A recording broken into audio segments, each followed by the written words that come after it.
Lorsqu'on fait face à un enjeu de confidentialité dans notre collaboration avec les proches, une question importante est de savoir jusqu'où on peut aller dans la transmission d'informations. Et je pense que ça appelle une réflexion. Je ne peux pas vous offrir aujourd'hui une réponse claire. Je peux cependant vous donner des balises pour guider votre réflexion. Un premier aspect, c'est est-ce qu'on apprend aux personnes quelque chose qu'ils ne savent pas? Par exemple, si une personne se présente à l'urgence, que sa famille qu'on ne lui connaît pas d'antécédents psychiatriques, si un membre du personnel de l'urgence psychiatrique appelle la famille, on va se trouver à dévoiler que la personne souffre d'un trouble psychiatrique ou en tout cas a été vue en psychiatrie. C'est certainement une situation embarrassante.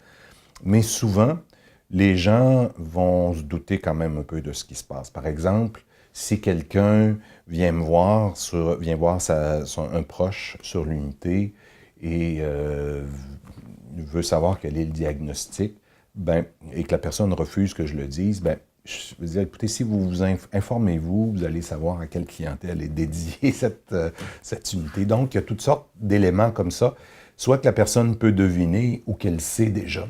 Il faut juger évidemment de la qualité de la relation. Il en va des familles de nos patients comme des familles de toutes les familles dans la société. Il y a des familles, il y a des relations malveillantes, il y a des familles, il y a des relations bienveillantes. Donc, évidemment, c'est à nuancer, et plus la relation est bienveillante, plus que l'inclinaison à collaborer avec la famille va être importante.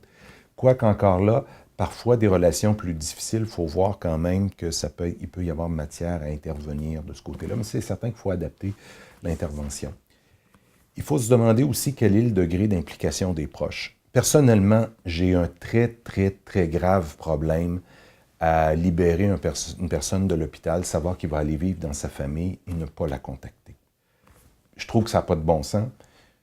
C'est à la limite inhumain.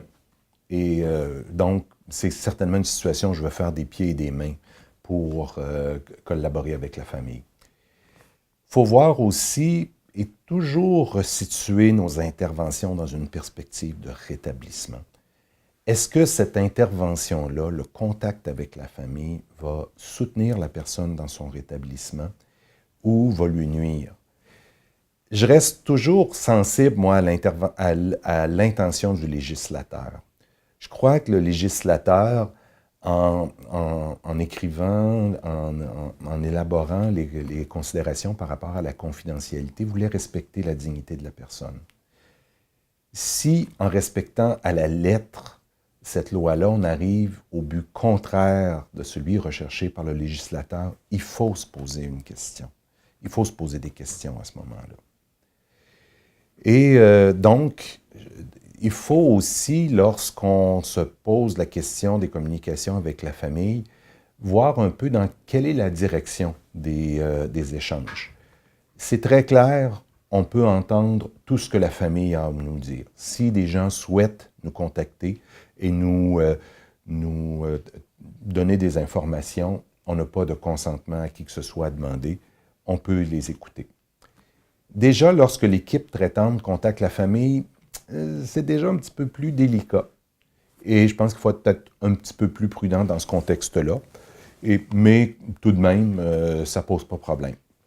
C'est sûr que, ensuite de ça, lorsqu'on parle de divulgation d'informations par l'équipe traitante, bien, je faisais tantôt allusion à l'exemple d'un jeune qui se présente, qui est hospitalisé sur mon unité.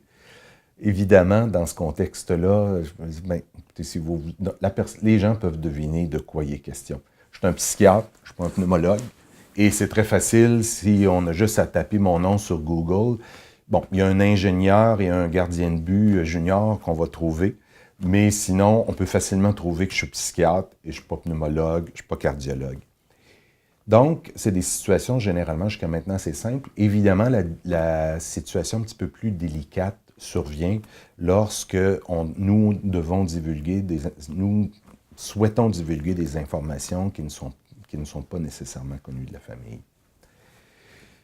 Donc, ce sont toutes les questions qu'on doit se poser lorsqu'on se questionne, dans la plupart des cas, dans une situation où c'est pas gris ou noir. Mais il y a certaines situations, en fait, plutôt aussi des situations grises, ni blanches, ni noires, mais il y a des situations où c'est tranché au couteau.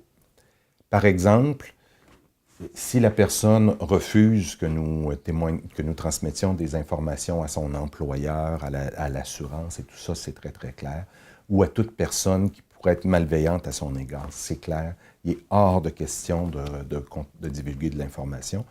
Et d'un autre côté, s'il y a vraiment une dangerosité immédiate à l'égard d'une personne, non seulement nous pouvons, mais nous devons divulguer l'information.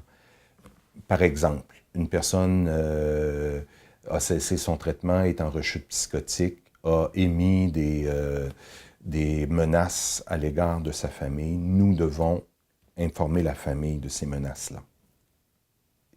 Il faut se poser la question aussi de savoir quelles sont les conséquences de ne pas divulguer cette information-là. Est-ce que la famille risque de se trouver dans une position difficile, voire dangereuse? Est-ce qu'il est possible que ça nuise aux capacités de la famille à bien soutenir le proche? On a tendance à, si vous me permettez de faire allusion au confiteor, donc je reconnais devant mes frères que j'ai péché en pensée, en parole, par action et par omission. Dans le confiteor, il n'y avait pas juste les péchés par omission, il y avait aussi les péchés par commission. Il semble que dans le système de santé, on redoute beaucoup plus les péchés par commission que par omission.